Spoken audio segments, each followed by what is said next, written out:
Halo para jomblo-jombloat yang suka ngabisin nasi, berjumpa lagi bersama Waluh Siem di sini. Bagaimana kabar kalian hari ini? Semoga kalian diberi kesehatan dan rezeki yang berlimpah.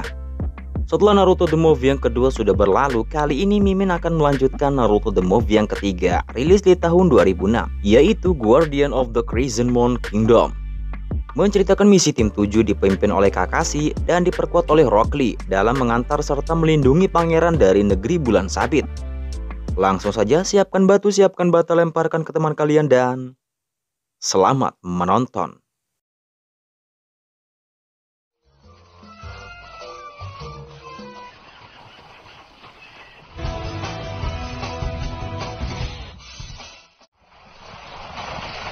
Cerita dimulai saat tim 7 yang dipimpin oleh Kakashi mendapatkan misi untuk mengawal pangeran dari negeri bulan sabit bernama Michiru dan satu anak laki-lakinya bernama Hikaru.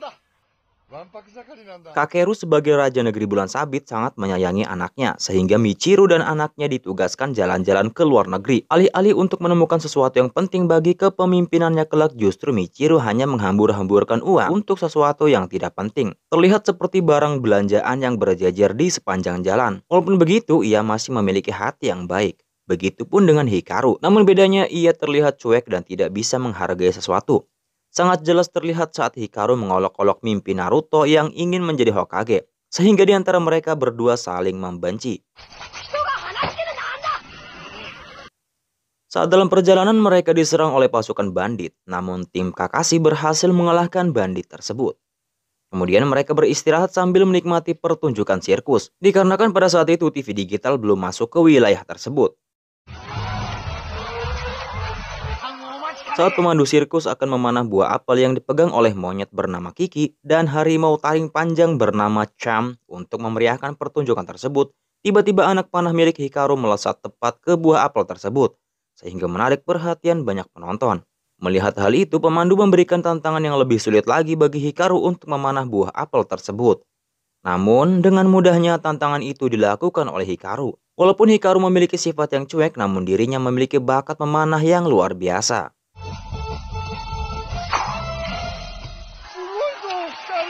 Melihat monyet dan harimau begitu menyenangkan bagi dirinya, ia pun meminta kepada ayahnya untuk membeli Cham dan Kiki akan dijadikan hewan peliharaan. Michiru yang menyayangi anaknya, ia pun mengabulkan permintaan tersebut. Mengingat dirinya sang pangeran kerajaan yang banyak cuan, ia pun membeli harimau beserta sirkusnya, dan ia akan melunasi pembayarannya ketika sampai di kerajaan bulan sabit. Setelah itu, Hikaru mencoba bermain dengan Cham, namun tiba-tiba Cham akan menyerangnya. Terlihat jelas jika Cham tidak suka dengan Hikaru. Walaupun Cham sudah terlatih, tetap saja hewan buas masih memiliki kepribadian yang buas. Bahkan pemandu hewan sendiri tidak mampu menjinakkan sepenuhnya. Untungnya Naruto datang dan menolongnya. Walaupun sudah ditolong, Hikaru masih terlihat cuek serta tidak bisa menghargai seseorang yang telah menolongnya. Sehingga Naruto semakin membenci sifatnya. Kemudian Michiru mengunjungi mantan istrinya bernama Amayo yang sudah menjadi janda, namun masih seksi, terlihat jelas dari ketek serta komolekan tubuhnya. Namun Amayo hanya mengenali anaknya dan tidak mengenali mantan suaminya, dikarenakan bentuk tubuh Michiru berbeda dengan yang dulu. Hanya saja sifatnya masih tidak berubah. Ternyata keluarga sang pangeran sedang broken home, di mana suatu hubungan pernikahan yang kerap menjadi awalnya perpisahan. Ketidakcocokan, kekecewaan yang hilang menjadi penyebab retaknya hubungan rumah tangga. Sehingga hancurnya perasaan anak-anak yang melihat atau mendengar orang tuanya saling berseteru. Tidak ada lagi perasaan hangat di antara mereka. Yang tersisa hanya ketakutan atau kebencian pada salah satu orang tuanya. Oleh sebab itulah kepribadian Hikaru menjadi sangat cuek dan tidak bisa menghargai sesuatu. Dikarenakan kurangnya kasih sayang akibat perpisahan. Michiru mencoba membujuk Amayo untuk rujuk kembali agar anak mereka tidak menjadi korban broken home. Bahkan Michiru menawarkan apapun agar mereka bisa bersatu. Namun Amayo tetap tidak ingin rujuk, dikarenakan sampai sekarang sifatnya tidak pernah berubah dan menganggap bahwa Michiru belum bisa memberikan sesuatu yang paling penting dalam suatu hubungan selain cuan-cuan dan cuan. Itulah yang membuat Amayo semakin ilfil dan percobaan rujuk di antara mereka gagal. Mereka pun melanjutkan perjalanannya ke negeri bulan sabit, menaiki kapal melalui jalur laut.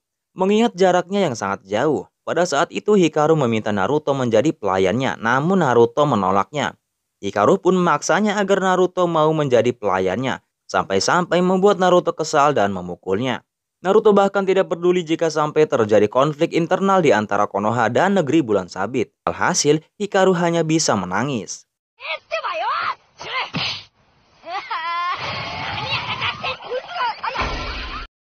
Pada malam hari terjadi badai besar di lautan menerjang kapal mereka, sehingga hewan-hewan harus dievakuasi ke tempat yang aman. Hikaru hanya bersembunyi dan tidak ingin bertanggung jawab atas hewan-hewan yang telah ia beli. Bahkan ia tidak peduli dengan hewan yang ada di luar terkena hujan badai, dikarenakan Cham tidak menurut kepadanya. Hal tersebut membuat Naruto marah karena dengan mudahnya Hikaru membuang sesuatu yang berharga. Naruto pun membiarkan Hikaru begitu saja. Ia menganggap bahwa orang yang membiarkan temannya mati lebih buruk dari sampah. Mendengar kata-kata bijak dari Naruto, Hikaru pun terketuk hatinya dan mencoba menyelamatkan harimau beserta kera tersebut. Tiba-tiba badai dan ombak besar menerjang kapal mereka sehingga Hikaru terbawa arus ke lautan. Untungnya, dengan cepat Naruto menyelamatkan mereka.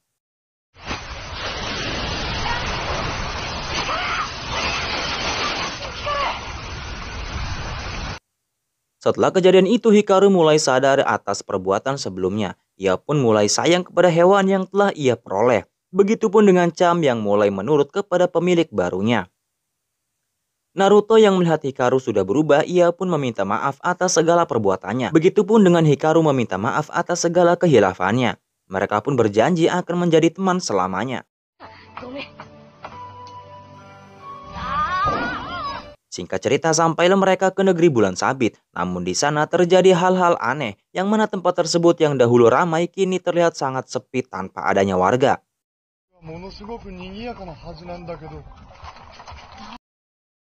Ternyata negeri bulan sabit telah diambil alih oleh salah satu orang kepercayaan sang raja, yaitu Sabadaba. Ia telah menyewa 3 ninja yang kuat untuk membantunya, yaitu Ishidate, Kongo, dan Karenbana. Karena susah untuk diucapkan, kita panggil saja Maman, Samsul, dan Mas Puro. Sabadaba telah menyingkirkan sang raja dari tahtanya. Ia berencana akan menyingkirkan Michiru dan Hikaru sebagai pewaris tahta yang tersisa. Untungnya, tim 7 dapat melarikan diri membawa Michiru dan Hikaru dengan bantuan beberapa prajurit yang masih setia kepada raja, yang dipimpin oleh Kapten Korega. Korega membawa mereka ke sebuah gua sebagai tempat persembunyian sementara.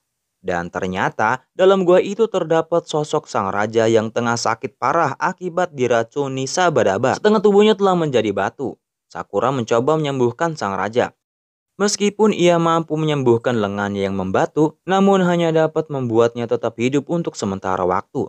Raja mengungkapkan bahwa hal seperti itu akan terjadi. Ternyata raja telah mengatur perjalanan ke luar negeri untuk menjauhkan Michiru dan cucunya dari bahaya.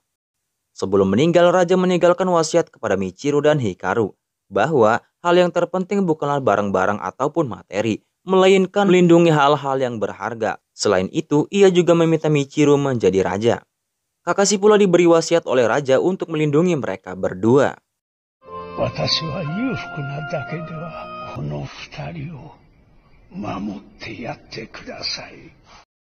Tim 7 bersama pasukan yang tersisa berupaya untuk melarikan diri dari negara bulan sabit dengan perahu. Namun 3 ninja yang disewa oleh Sabadaba menyerang dan berhasil melumpuhkan tim 7. Lengan Kakashi berubah menjadi batu. Kapten Korega berhasil dibunuh oleh Kang Maman dengan menggunakan sarung tangan Dajjal, sehingga merubah tubuh Korega menjadi batu pula. Ditambah lagi tim 7 tidak bisa bergerak bebas karena Mas Puro menyebar racun pelumpuh lewat udara agar memperlambat gerak mereka.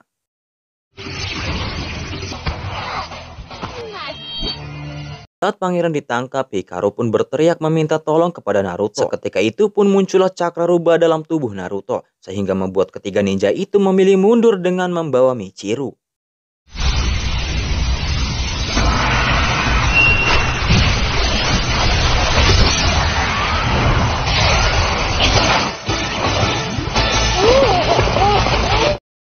Saat di kastil terungkap alasan Sabadaba untuk mengambil alih negara. Dikarenakan sang raja enggan menaikkan pajak dari penduduk, sehingga negaranya diambil alih oleh menterinya yang korup. Bukannya membuat rakyat bahagia, justru membuat rakyat sengsara. dengan menaikkan pajak serta BBM sehingga membuat inflasi naik, harga pokok membengkak, lapangan pekerjaan sulit, pendapatan negara yang begitu besar hanya untuk keuntungan pribadi dan pejabat yang mengabdi. Sehingga Michiru merasa jijik dengan sikap Sabadaba dan menyadari kebenaran dari apa yang dikatakan ayahnya. Sabadaba memutuskan untuk membunuh Michiru dengan cara eksekusi mati di depan publik.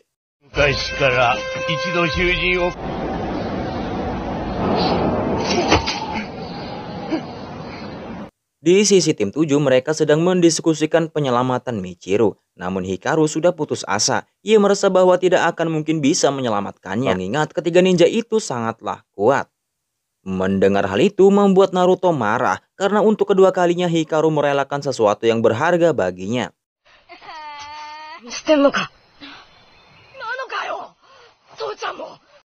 Lagi-lagi kata-kata Naruto yang begitu menyentuh Hikaru membuat dirinya bangkit dan akan menyelamatkan ayahnya kembali. Naruto juga berjanji akan melindungi Hikaru apapun yang terjadi. Tak lama berselang, Cem beserta pemandu sirkus lainnya datang. Mereka sedang beristirahat di hutan dikarenakan mereka semua dilarang masuk ke istana oleh Sabadaba. Kakashi dan yang lainnya menjelaskan pada pemandu sirkus jika Raja Negeri Bulan Sabit sudah meninggal dan digantikan oleh raja yang kejam. Kali ini kelompok Kakashi akan membebaskan sang pangeran yang sedang ditawan.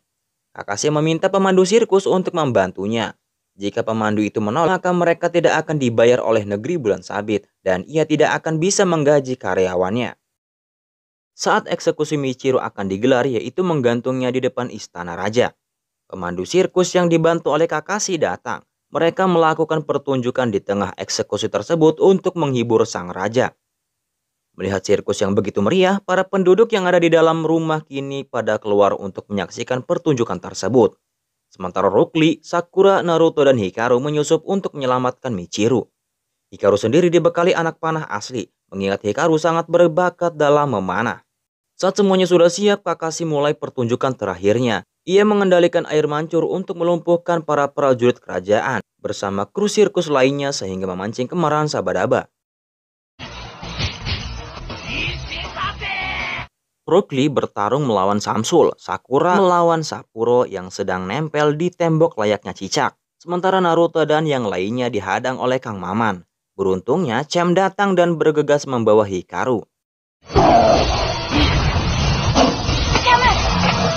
Kang Maman sendiri belum menyerah, ia mengejar Hikaru untuk membunuhnya. Naruto pun tidak tinggal diam, lalu terjadilah pertarungan di antara mereka.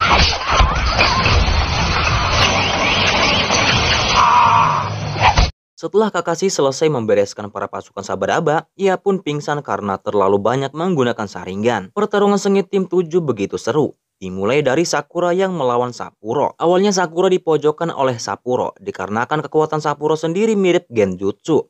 Ditambah lagi pergerakan Sapuro sangat cepat seperti angin.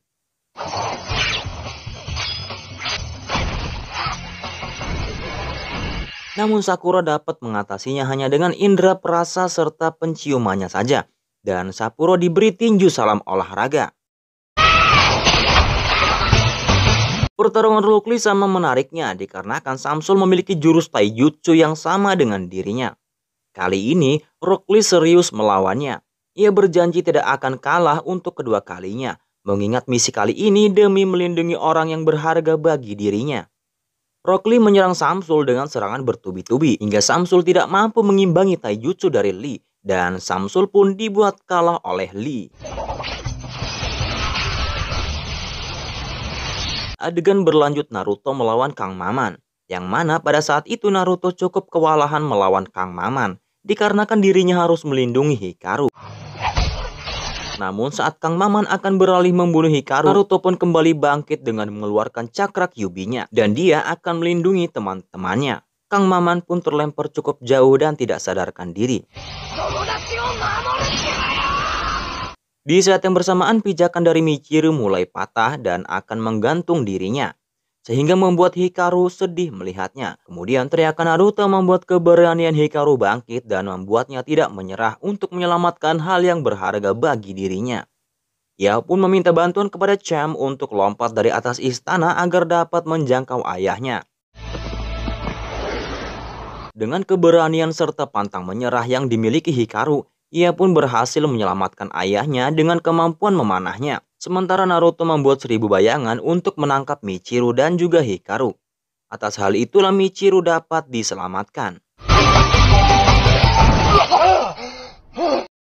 Naruto dibuat terkejut dikarenakan kekuatan Kyuubi-nya belum dapat mengalahkan Kang Maman, sehingga Kang Maman masih bisa bergerak.